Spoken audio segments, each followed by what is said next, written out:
In this video, we are going to look at using speech punctuation. Inverted commas, or speech marks, are used to mark direct speech. They go at the start and end of what is being said.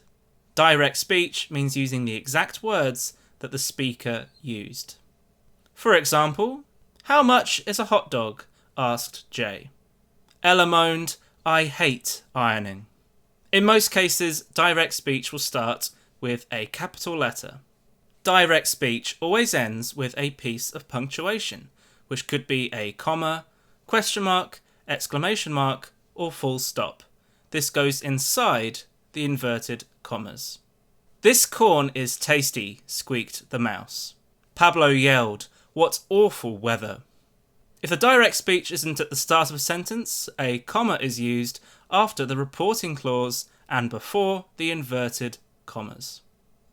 Let's have a look at the first question. Which sentence is punctuated correctly? "My favourite sandwich is egg mayonnaise," stated Roman. Look at the punctuation closely in each of the sentences. In the first sentence, the inverted commas have been put around the whole sentence, and not just what is being said. In the third sentence, the comma is missing before the inverted commas. In the fourth sentence, the inverted commas have only been put around the reporting clause. Therefore, the correct answer is sentence number 2. Well done if you got that one right.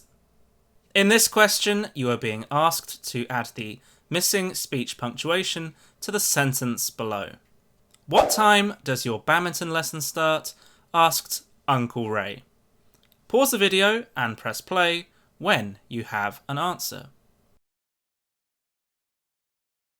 How did you get on? First, you need to work out which words are actually being said, as this is what the inverted commas will go around.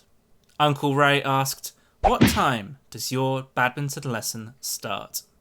Then you need to work out what punctuation needs to be used. The reporting clause gives us a clue as it says asked. Therefore, it is a question, so a question mark needs to be added. Remember that the question mark needs to come before the final inverted commas. Great job if you got that right. For our final question, you are being asked to rewrite the sentence below as direct speech. Remember to punctuate your sentence correctly. Kelsey explained that she might be late for school tomorrow. You may wish to write your answer down on a whiteboard or a piece of paper. Pause your video now and hit play when you are ready. Do you have an answer? Excellent. As the reporting clause is starting the sentence, a comma needs to be used directly after explained. Then we need to work out exactly what words Kelsey will say. The sentence you've been asked to change is in reported speech, and we are writing the sentence in direct speech. Kelsey would say, "I might be late for school tomorrow." Next, we add inverted commas around exactly what Kelsey said. Now we need to make sure that there is punctuation before the final inverted commas. As it's the end of the sentence and it's a statement, we will use a full stop. Well done if you got that right. Thanks for listening. Hoo-yah!